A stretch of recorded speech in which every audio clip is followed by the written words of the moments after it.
What If Ben Survived is probably the most intriguing aspect of watching Night of the Living Dead from 1968. And I see Ben get executed, shot in the head mistakenly, after being mistaken for a zombie. Night of the Living Dead is the quintessential zombie genre film. Thank you for watching the E for One podcast. I'm Anthony, and make sure you like this video, but also subscribe to the channel. Dwayne Jones, he played the black character in the film Ben, and his role in the 1968 film marked the very first time an African-American actor was cast as the star slash hero in a horror film. He was probably given the most important role in cinema at that time as a black actor.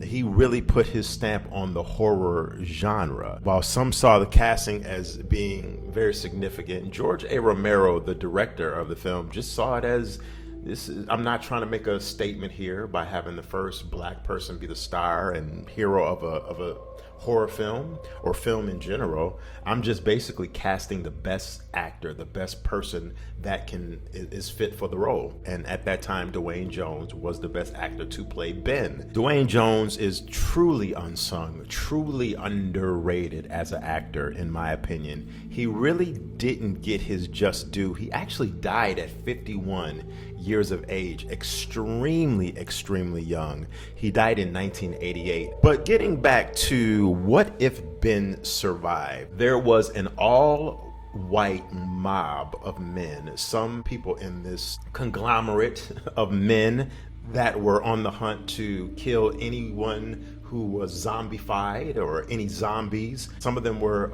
police officers and law enforcement, and a lot of them were just rogue vigilante men of the town that got together to form a group to kill these zombies, and they were featured at the end of Night of the Living Dead. And if you're once again, if you're familiar with the movie, you could see Ben coming out of the basement where he had hid in the basement to get away from the zombies. This morning time, he hears a commotion outside. He hears there's people, so he creeps up the basement stairs. He tries to get out the window to look and see what's going on and maybe symbol for help, like say, hey, I'm here, I'm in the house, I'm alive, I'm fine. But before Ben could wave his white flag per se, he was shot in the head, dead, for being mistaken as a zombie.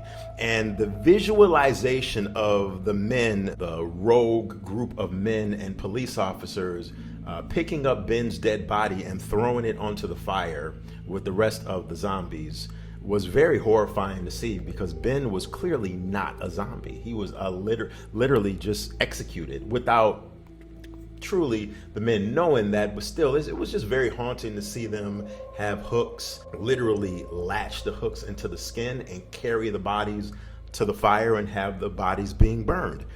Now, part of me, the human and humane part of me would love to say that this group of white police officers and rogue vigilante men would have some sympathy if they did see that Ben was still alive and say, you know what, and there was no other black, just to be clear, there were no other black people in the film. So Ben would have been the lone black person in the film.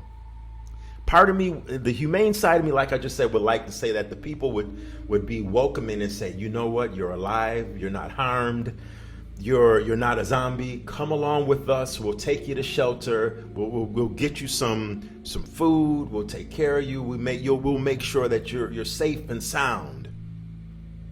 But the other part of me, the realistic side of me, the me being a black man in America side of me, says that would these men be so welcoming to see a black man in 1968 who was not a zombie? Would they welcome him and take care of him and bring him to shelter? I don't know. That's a tough question. I would love to really tap into what you think, to what the audience think. I choose to think on the positive side of things, but I also know, even though I wasn't alive, this dates 10 years prior to me being born, 1968. I was born in 78.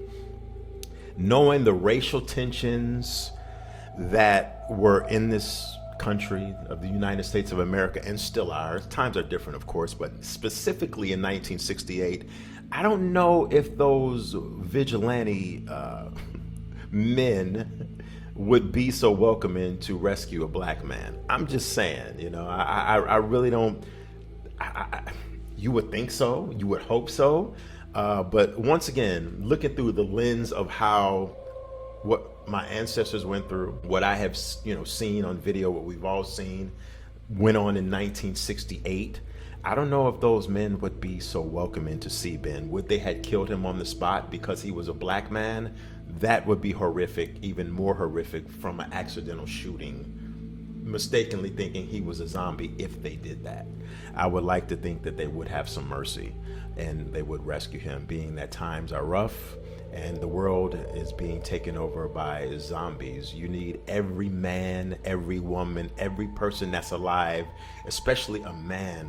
Men have always been the strong ones, the backbones, who are the protectors. So the more men that you can gather up to fight these zombies, the better.